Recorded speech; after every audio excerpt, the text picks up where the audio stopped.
Hello, I'm Debra, licensed marriage and family therapist, and I'll wait another minute before I talk more.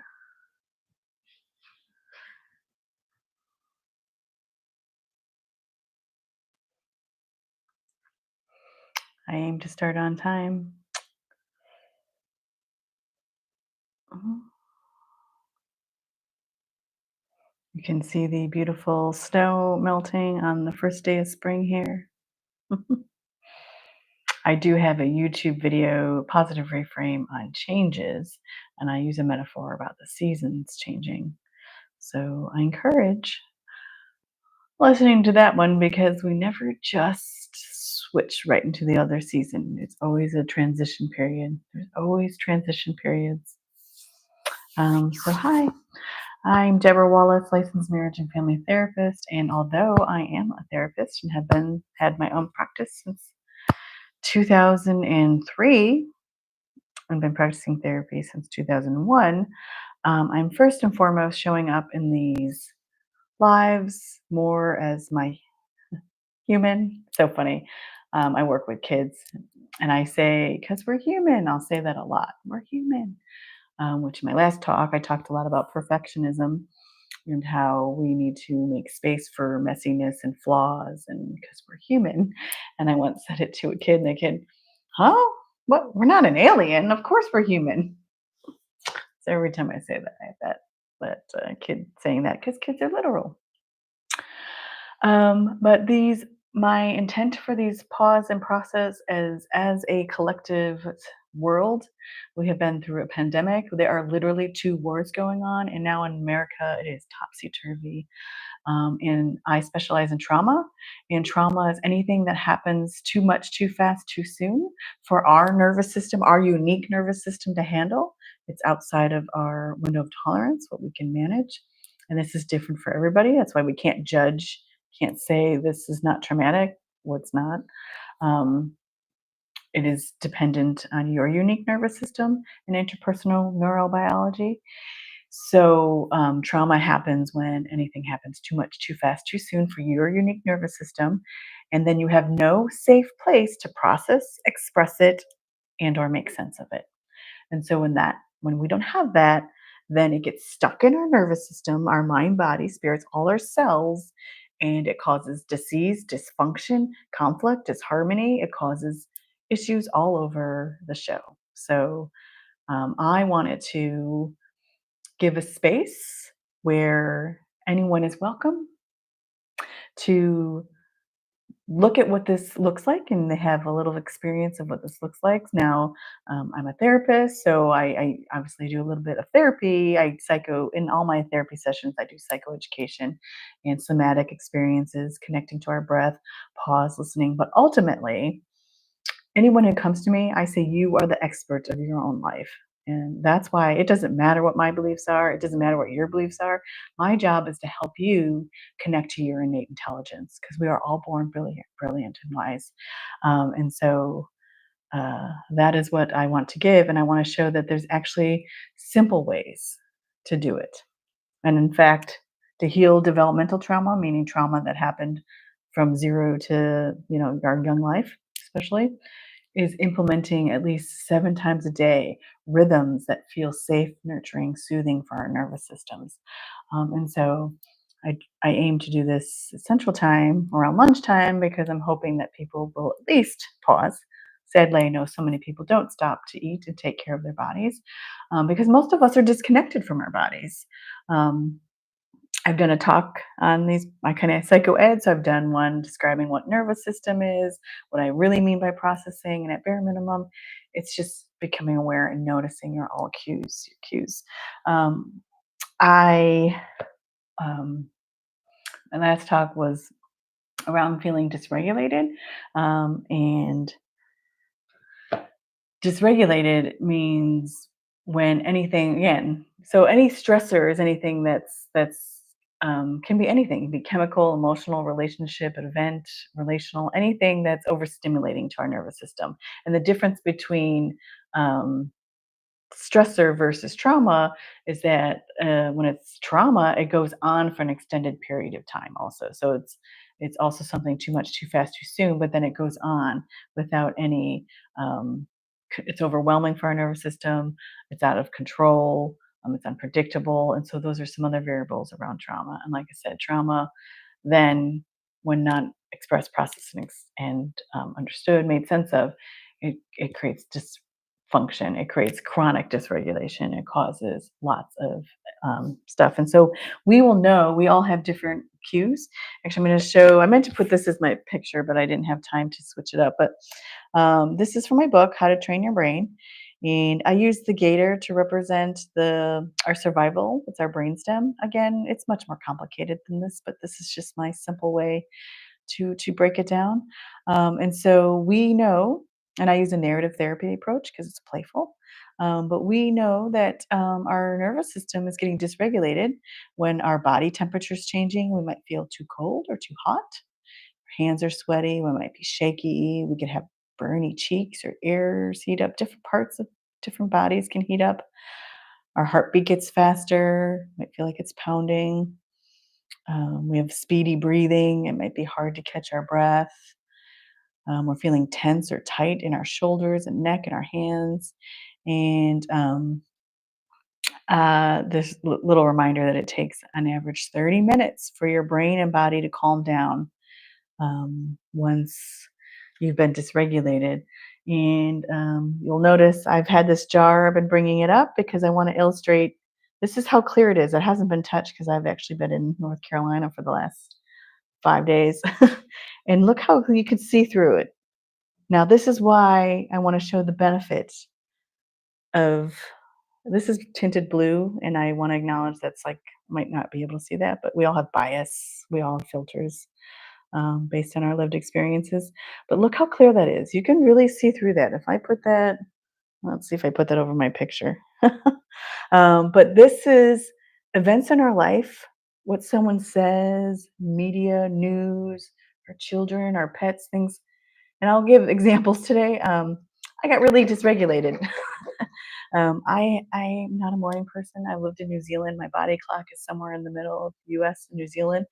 And I had to be up at 3 a.m. to get on a plane.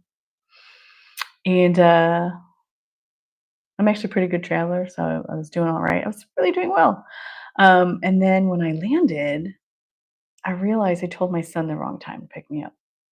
I was being mindful because I know he also grew up in New Zealand and a late sleeper, and I gave him a later time. But events shake us up. Now, again, this is really, that actually wasn't as upsetting for me. Um, so my head didn't get that muddled, but this does happen. I use dirt. Dirt is in here to represent kind of like all the gunk, all the stuff you haven't processed, a lot of childhood things. So you'll be amazed in therapy. I say, "Oh, I had a wonderful childhood," and that does not mean your parents didn't love you, and that doesn't mean good things didn't happen. But we have protector features that block us, and we literally disconnect from bad things that happen. But just because we don't remember it doesn't mean our body doesn't remember it. And then actually, those things actually get stirred up in other events that are happening in our lives. So, but look how you can't see clear that now, and it's starting to settle as I'm moving on. I'm just gonna shake it up again. Really hard to see, um, but it takes on average 20 to 30 minutes for a nervous system to settle, and that's what I want to give here in role model and let people learn to find ways to help them settle and calm so that they can get to clarity and their own wisdom so that they can make decisions based on your own values and best intentions and best self. So going back to the the plane ride, when I realized my son was going to be late picking me up, I was like, all right, I could Uber. Looked at the cost. I don't really want to spend the money.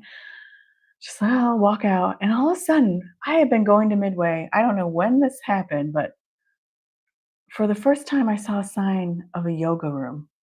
And I was like, what? There is a yoga room? It's actually by the chaplain or the church And I was like, "Oh my gosh, okay, I'm gonna go to the bathroom." It was the opposite direction of the baggage claim, but I'm like, "You know what? Oh my gosh, I have to go to the bathroom, and there's a yoga room." And I called my son in the yoga room. Well, he woke up actually. He called me and he's let me know what was going on. And I had such peace. And it was so fascinating because in my last talk, I was very dysregulated because I had been away from my sick puppy, my sick dog. And then I was taking care of a puppy, which was a lot of work. And then you're just out of your element, you're out of your routines. I usually exercise often. I didn't, I mean, I was walking the dog, so that we need movement too. Movement is very key. So I had been every time pretty much I talked to my son, I was pretty grumpy at him. I was so dysregulated, and we tend to be the most grumpy with the people that we feel the safest with.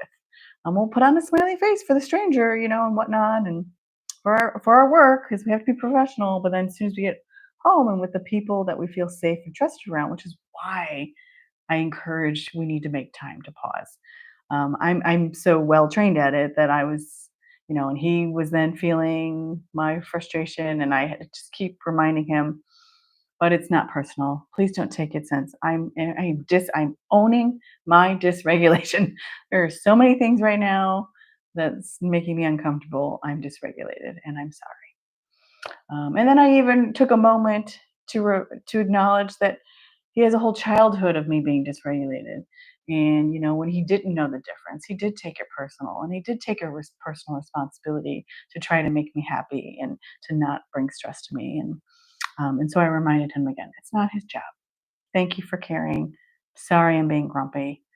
You don't deserve this. But anyways, it was interesting then. So then when he when he called me when I was in the yoga studio, I was like, you see this? I'm good. Like the environment matters. Our environment matters. Actually, look up Bruce Lipton. He had a study. I love sharing information, but he did a study where he put cells in petri dishes. And again, I could be always double check. I'm always a fact check. Look it up for yourself. But he put the same cells in petri dishes, and then put one in a harsh environment and one in a healthy environment where it's supposed to be. And in the healthy environment, it grew to be the cell what it was. In the unhealthy, harsh environment, it grew to be fat cells. And that's what I remind people. Actually, that's another reason why we need to pause, and we also need to find ways to move energy. That's animals in the wild actually don't get traumatized because they move. They rest and they move. They run off that energy, and then they rest. They do that naturally. And that's why we need to implement that, which is why I'm doing this pause and process. Uh, we need this. It's so vital. Um, but that's what's so fascinating. Your environment matters, and it's nurture nature. It's an interplay. It's bidirectional. It's not just one. Um, but it was like awesome. Like my son, like, see, I'm in a yoga studio. This is beautiful. I just did yoga. I just did my stretching. I'm good. But then it took him longer, and he's not. He's grew up in New Zealand. He grew up on an island. He's not this city life is not his favorite. It's not his jam. And I remember being young driving to the airport. It's overwhelming. It's confusing. And he kept missing the sign. He kept going around and around. He was agitated. He was man. He was dysregulated. And it was so good that even though like my parent, like there was that parent child dynamic, and a part of me was just and now I was outside in the cold for 45 minutes. It just came from 70 degrees to now 33 degrees, and it was snowing. like um and then I was just I'm like, okay, I'm dysregulated, you're dysregulated. I don't know what you need from me. Let's take a pause, breathe. I trust in you. You'll find this out. He needed to see images. He called, wanted to see the video. We worked through it out. Finally, he showed up. But I was just regulated. He was just regulated. And then in the car, usually music grounds me, but we like different music. And so I just said, you know what, let's just not talk. Let's just breathe. I lowered my tone. I had empathy for him because I know what it was like when I was younger traveling, and he's not a morning person and all that. So, and then then I asked, It was like 10 minutes. And I said, what's something you feel good about? What's a funny moment? What was something funny that happened? And then he got to share, and then he loves animals. So then I started asking some animal questions, and he got grounded. And I use the word getting grounded, because that's when we get back into our bodies. That's another reason why I'm doing this. I, I made the joke. I say, see, I don't ground you. This is how I ground you. I teach love, trust-based ways of parenting. I get you back in your body. And he laughed.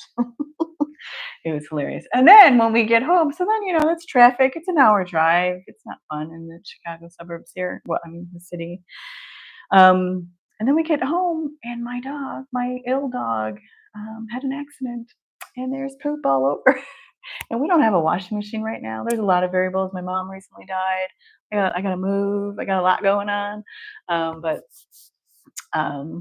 what was so beautiful was my son was regulated by then. I was regulated. We worked through it, both in our bodies. And he's like, all right, I'll wash the dog. Just without any hesitation, I'll wash the dog.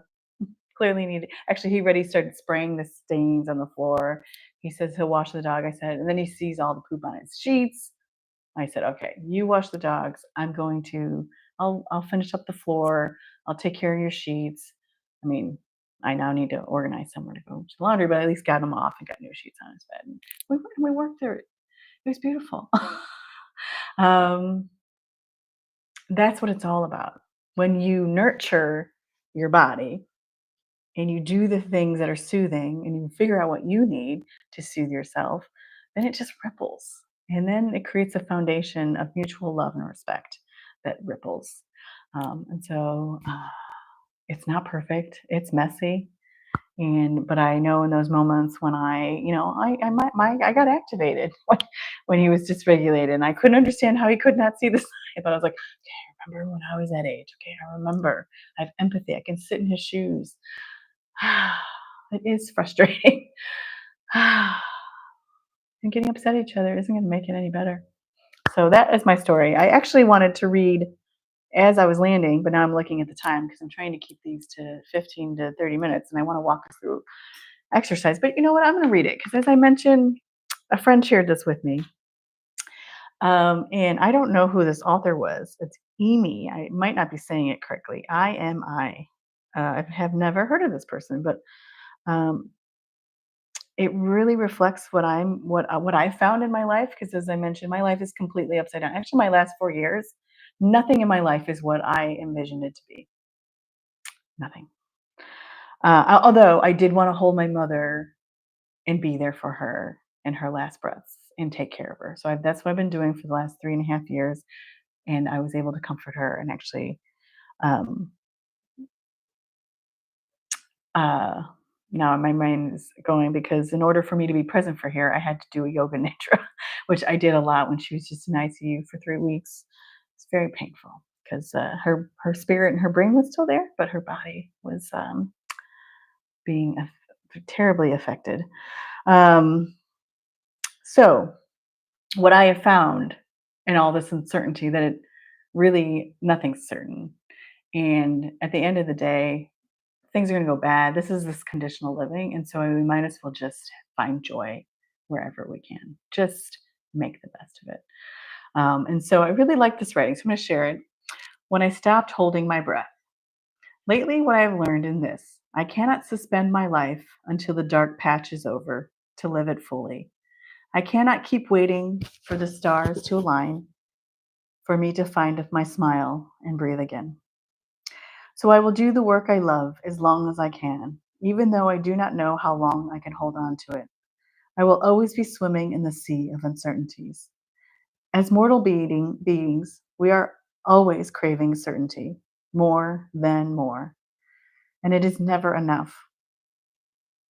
We want to know our finances will hold, the taxes will get paid, that the numbers will add up. We want the nods of approval to know our job will last for many more tomorrows. We want love to stay love, always honest, always anchored, always loyal. We want our friends to be forever kind, to never blur into the past tense when we blink. We want a map to remain the same, always intact. Neighbors wavering friendliness, no new borders drawn while we sleep. We want our body to stay a silent, uncomplaining ally, that no hidden malignant cell is growing inside of us. All those always and never we crave, that just like weeds, we suspend our life waiting for that time to come when the dark patch lifts. The letter arrives, the phone rings. We wait and we wait for when we have everyone's approval. What we grieve stops hurting. Who we long for finally looks back. Our bully at last releases us. We tell ourselves, when this is all over, I will breathe again. But there is the truth. Craving certainty while human is dangerously addictive. The more answers we chase, the more fear we uncover. The more safety we seek, the more fragile life feels. We look for new ways to make the world secure, to make it predictable, to make it neat. Meanwhile, life does not wait. It keeps moving, messy and relentless, while we turn a blind eye to the truth that life is shifting under our feet. The reality is, there is no solid ground, only a flowing river. As we know, no one steps in the same river twice. Our only way to be is meet life as it is, fluid, unpredictable, and fleeting, not to fix it, but to be with it. And yet we resist. We find ways to deny our fragility, our impermanence. We distract ourselves with routines, bury ourselves in task. We cling to the illusion of control, hoping it will shield us from the truth we are too afraid to name, our impending mortality. While we spend our lives, our joy, our courage, our biggest smiles, waiting in certainty in answers, life rushes past us. Memento mori. Our dead end does not pause for us to tie up loose ends. Do we really have the luxury to wait until?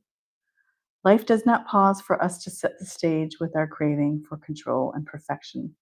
It spills forward, untidy and relentless. So say what you mean, scream as loud as you need to, tell them you love them, tell them you are upset, laugh and cry as much as you need, do the work you love, make the art you make, and screw perfection. Do it. Do it with the question unanswered, with the weight still on your shoulders. Live now, because not just you cannot afford to wait until then. And so I too have decided I will breathe, act, love, and create before the river carries me to its end. Life does not wait, and neither would I. I just want you to take a few moments and breathe and notice if any words resonated, spoke to you, linger. Um, my last talk, I talked a lot about perfection actually, and was saying that I've always wanted to come up and just show up as me. Actually, Wayne Dyer, he always said that he came to a point where he just wanted to show up and talk, and I'm like, yes, I want to do that, Wayne. That's what I want to do. So this is my me being brave and doing it, because there is no perfect, and I talked about that in my last. But also the line, I tell this with all my clients and the people who are close to me, that um, life is like a river and you never step in the same place because we are always growing. Actually, I mentioned at the top, I did a YouTube on change, and I mentioned that metaphor. It's constantly going, so we might as well enjoy it. And let's see if I can find. There was another quote I had been sharing with clients that really stuck around this. Um, See if I can find it. If not, I will not look for it. It's not popping up. But it had around the same message of, oh, here it is. Complete safety is impossible. Total control is a myth. The only totally safe, the only thing totally safe is death. Death is unpleasant certainty. Life is pleasant uncertainty. Um, and as I mentioned, I've done YouTubes on grieving and death, and Had a lot of loss, and not just loss of, I think some of the hardest lives are loss of people who are still alive, um, relationships. I'm an emotional being, so I'm feeling my emotions. On that, I'm going to just walk us through a meditation, a compassionate mindfulness, and this is called a compassionate body scan. And ideally, you'd want to do this laying down, but you need to listen to your body. And if you are at work, if you're having lunch, it's fine. I'm going to be seated. Um, but if you can do this some point, this is called a body scan. And I want you to put your hand on your heart, and I want you to take 3 deep, relaxing breaths.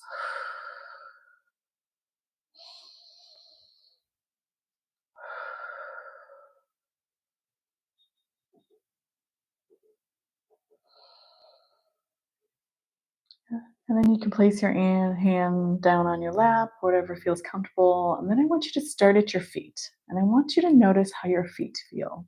Are they warm? Are they cool? Dry? Moist? What are they on? Mine's on hard floor. Notice if there's any discomfort. If so, I want you to like mentally soften the area as if you're placing a warm towel on it.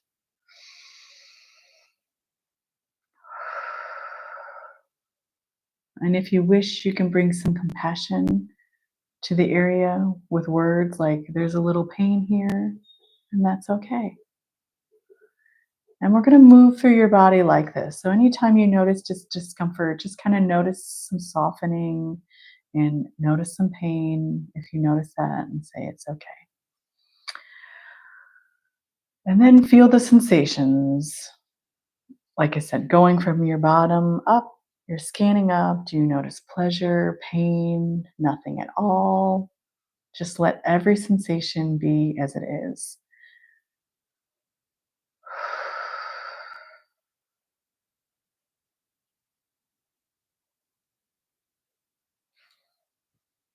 I typically have tension in my low back, so I'm going to offer compassion there. Imagine a soft towel there. I want you to bring a measure of gratitude to your feet. Your feet have such a small surface area, yet they hold up your entire body all day long. They work hard for you, us, although we rarely pay any attention to them. If your feet feel good today, extend gratitude. Mine are feeling good. Thank you. Thank my feet for all that they do. Um, and if they do have discomfort, notice that. And you can still say, thank you. Wow. Thank you for bearing the weight and taking on what you've taken on. And imagine softening. And you can imagine, if you have more time, I'm going to go through this, but when you have more time, like literally go through all your toes, say thank you, give gratitude. And if you notice your mind wander, wait a few seconds and then return to the sensations in your body. And it is common, we often have a judgmental inner critic part. So if you're noticing any judgment, associations with a particular body part, I want you to put your hand on your heart and breathe again gently to remind to give yourself kindness and compassion. If there's a body part that's difficult to stay with, then just move on to another body part, because every body kind of holds memory cell. It's unbelievable. So my master's is human development family studies, and it's just unbelievable. A live birth of a child is a miracle, and it's just amazing what our bodies do for us so much without our awareness. But again, as you're moving through the bodies, don't overthink it. But if there is an area that gets uncomfortable, just acknowledge it, and then move on to the next part. So if we started at your feet, would you go up to your ankles? Go up to your knees, your thighs.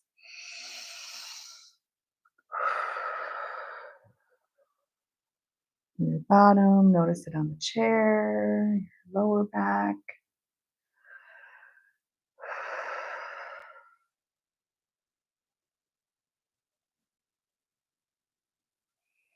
And as you move from body part to another, you're just going to keep bringing awareness. It's normal if your mind wanders, if you have distractions. Notice that, and then be the gentle guide, the leader, and bring yourself back to your breathing and that part. Bring gratitude, kindness, and respect for what each of these body parts do. So, like when we go to the abdomen and your stomach, really acknowledge what your stomach does for you to digest your food, all that it does. It's unbelievable.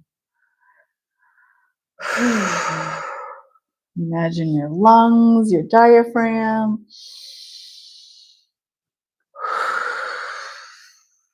your neck.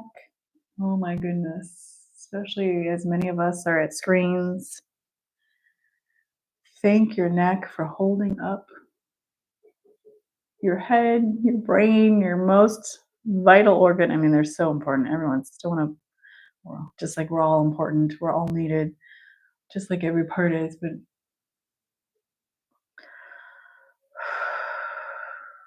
your lips, your tongue, your teeth, I mean, everything all these parts do for your eyes, your ears, how they inform and delight us all day long. I talk on the nervous. I mean, all our sensory organs are major parts of the nervous system. In fact, 80% of data is going up to our brain, and only 20% comes down to our brain back to our body. So that's why this body, so many of us are disconnected from our body, and great health and well-being come in wellness and harmony. Regulation comes from being aware and connected to our mind, body, spirit, and nervous system. So again, as you've paid a loving attention to your body, I want you to put your hand on your heart again if that's comfortable. And just take a moment one more time to just, wow, appreciate what your entire body does for you all day long without you directing it. It really is a miracle.